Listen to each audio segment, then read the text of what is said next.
Okay, well you will, in your lifetime, you will be thrown out at first base by that much. And just think, okay, thank you, that's all. If your toes are pointing in the direction that you run, it's little things like that that mean a big part. You don't think about it, but anybody that runs with their feet pointed out, they're losing distance, okay? I saw a couple of you guys run, and your arms are swinging side to side. Which way are you supposed to be running? That way. So your arms should be pulling in the same direction, right? Hey, I was one of those guys. When I ran, my legs were going sideways, my arms are going sideways, and I wasn't going anywhere very fast until I got with somebody that taught me how to run. Another thing, how good are you guys when you're tight? Are you better when you're tight or when you're loose? Really? Come on out here, let me see this. Give me, we're gonna test your theory. All right, you ever play this game? Yeah. Put your hands on my hands. You ever play this game where I gotta hit you? Huh? Are you any good at it? Yes. Are you any good at it? Come on, put your hands up there. Come on, let me see what you got. No, put them up there and keep them up there. Let's see how good you are.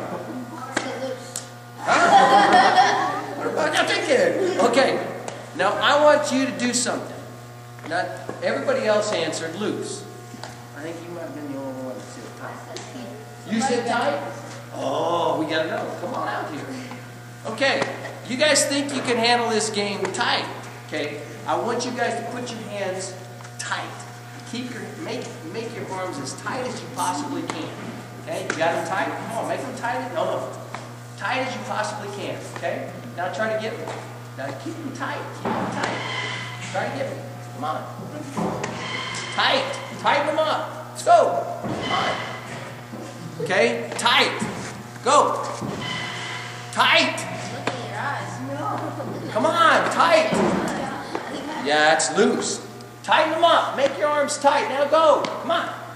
Okay, now relax. Relax your hands. Relax your hands.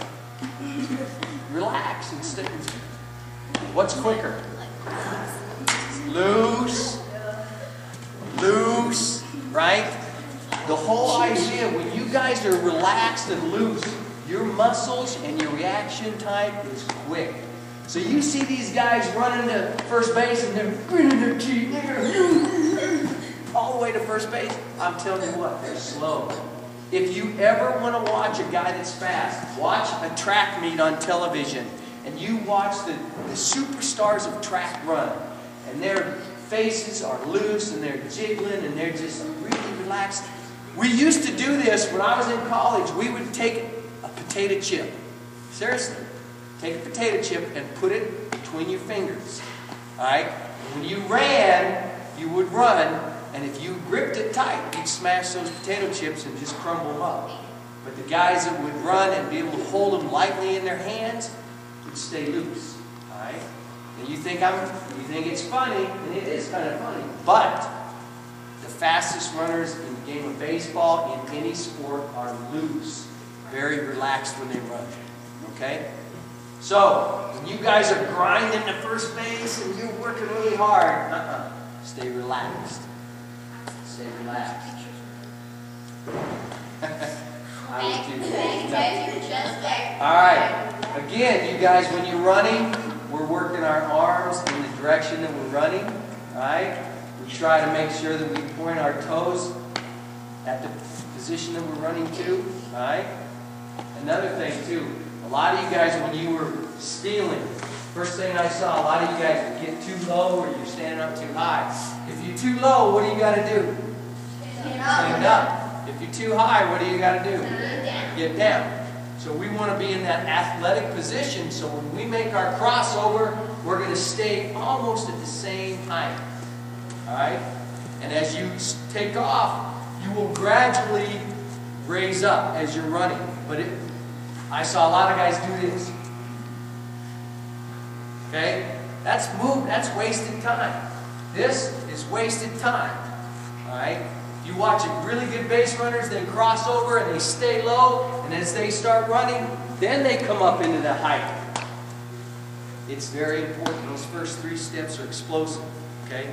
be like a football player. If I was a football player and I'm going to take Joe on, we both get in our stance. Get your stance, Joe. Football player, okay? This guy stands straight up and he comes down low. Who's going to win the battle? That's right. Because it's a powerful move. Okay? So those are the things, you guys, when you're running bases, you want to think about that. Don't stand up when you take off. You stay at a nice low pace and you'll gradually rise as you get explosive off the base. And also, Tom, and this young man finally won a race, and all I told him is, look where you're going. Every race he ran, he was looking at the guy next to him. Even when you're, and guys, I don't know much about base running. I was a pitcher. Fortunately, we don't have to run this to the plate. But when you're running, when you're coming around first, you hit one in the gap, as opposed to looking at that baseball, turning your head looking where the baseball's at. What's the easy thing to do and what you're going to be told a million times? Right out of the corner of your eye, pick up your third base coach. Because that, you're heading in that direction anyways. You don't want to turn your head opposite of where you're running or from side to side. You want to look straight at where you're running to. That's going to save a little bit of time. You guys, that's a great point. You're focusing, you hit the ground ball, you get a hit, you're running through first base, your focus is through first base. It's not looking out there, don't be watching the baseball, and especially if you hit a ground ball in the hole at shortstop and it's a bang bang play, if you're running like this to see if he fields it or not, it's slowing you down. It's slowing you down. You don't have to worry about that. You have one job to do. If you hit a ground ball, what's your job? Run hard through first base. That's it. That's it. All right? You have a coach there, and you'll be able to see. Once you hit the bag, and you can turn to your right to see if there was an overthrow before you take off. Otherwise, just run it right through first base. Running through first base. At this age, there's a lot of runs that are wasted on the base on the bases. I'm telling you, there's a lot of mistakes. There's a lot of times you can take advantage of a lot of situations that you don't. And like we said earlier, learning to steal by giving a good jump is very important. You're able to get away with some things now because you have some pitches that are slower, some catches that don't throw as well. But it catches up to you as you get older. So you learn those things at an early age. It's really important. When everybody thinks about baseball, what do you think about? What skill do you think about? Hitting. What else? You think about running? That's good. Throwing, yes. Okay? But base running, or running the bases in baseball, is the most neglected area of the game. And let me tell you, Joe made a good point. He said at this level, let me tell you something. Even at the major league level, we have the same issues. Because let me tell you this, fellas, 90 feet in the big leagues, from one base to another, all right? 90 feet can be the difference of winning a game or losing a game. One game difference, you saw it this year with a couple of teams, that one game difference is the difference of being in the playoffs or going home. St. Louis Cardinals, thank you very much. If Atlanta Braves would have won one more game, the Cardinals go home, but they lost. Cardinals go, and what do? Win the World Series, okay? So again, it's the little things in baseball that sometimes make a big impact down the road. It may not seem like it, so that's why it's important to understand the base running. Okay, baseball question, trivia question for you guys. When, as a base runner, are you going to use the third base coach? Say you're, what do you got? What do you got? Yeah? What are you gonna look at the third base coach for? Okay, what, is he giving you a sign? Okay, how about on a ball that's hit to the outfield? Okay, and you're at first base. When is the only time that you're going to use the third base coach? You seem like you know it. Okay? When? When would you really need me? No, you're at first base. When are you going to look for it? What do you got? Okay? Still looking for a different. Okay, what else? What do you think? Never? I like that. Did you say never? I like that. That's a pretty good answer for me. There is one time. There's one time. Anybody going to guess? What do you got? No, you're on the bases. You're running now. Okay, well, why would you look at the coach if you ran the second? Let me ask you a question. You're on first base. There's a base hit to the left field. Okay? Are you going to look at the third base coach? So when you need it. Okay, when you need it.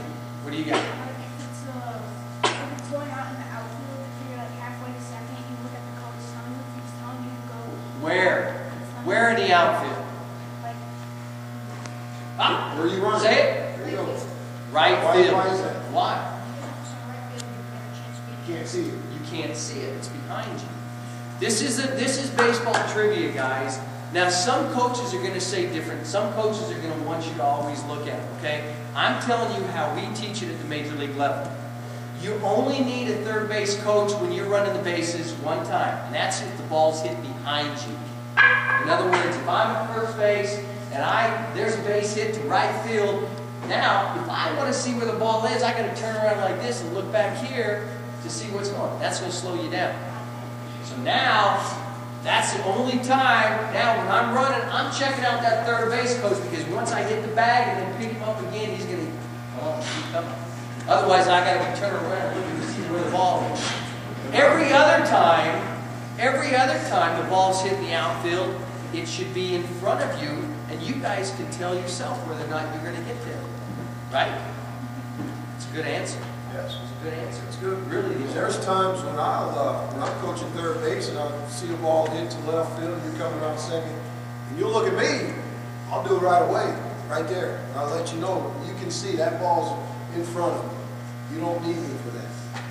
So that's a good thing. It just goes to show you some of the base running stuff, guys, and I see it all the time. I've gotten more into this age, TR. It's really amazing to me how much I learned from this age. And it's just some of the little simple things that we learn when we're in pro ball. And I'm trying to get across to you guys. Let's say, for instance, when I have a man on first and third, and I'll see a pitcher go to first base, and I'll see his kid on third base going, no, you're going down the line. Because if he bobbles in at first base, we're scoring. And some of this stuff is stuff that we picked up later. We didn't know this at 9 or 10 or 11. And this is some of the stuff you guys can do to take advantage of. This will separate you guys from everybody else. Who's going to be able to tell you something to do faster than you can tell yourself? Anybody? Yourself. That's right. No, your coach. Your coach can tell you to do something, but if your eyes see it, who's going to be faster? You. By the time your coach goes like that, now you react to it, that's done. But if you see it, if you see that outfielder bobble the ball, why do you need the coach to say, come on, you see it, go. That's right. The one of the old first base and first base coach said, back. Too late.